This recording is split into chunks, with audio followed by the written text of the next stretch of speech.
una sa lahat. Kasama ko yung mga pamilya ko. Patong-patong sila.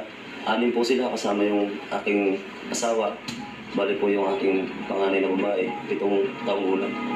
Tapos yung aking pong bunso po ay 2 months na lang. Labis ang hinagpis ng padre de pamilyang yan na namatayan ng asawa at mga anak dahil sa pagguho ng lupa sa Talisay, Batangas. Tuspusan ang paghuhukay ng mga otoridad sa pag-asang may masasagip ang mga residente sa ilalim ng guho. Ang buong detalye, abangan, maya-maya lang.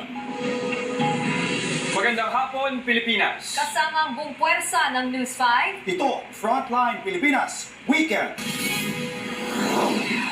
Bilang nagpatay sa pananalasa ng Bagyong Christine, umakyat na sa mahigit 80. Pangulong Bongbong Marcos binisita ang mga nasalanta sa Bicol Region. Dating Vice President Leni Robredo, eksklusibong nakapanayam ng News 5 tungkol sa sitwasyon sa Naga City. Isa pang bagyo, nagbabadyang pumasok sa Philippine Area of Responsibility mamayang gabi o bukas ng madaling araw.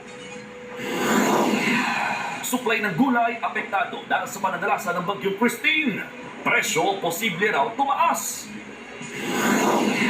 Senior citizen patay matapos masagasaan ng trailer truck sa Tondo, Maynila.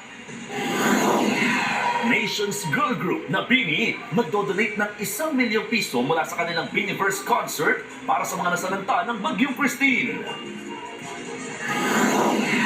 At kauna-unahang fancon sa bansa ng K-pop sensation na Eunice nagpakilig sa Pinoy fans.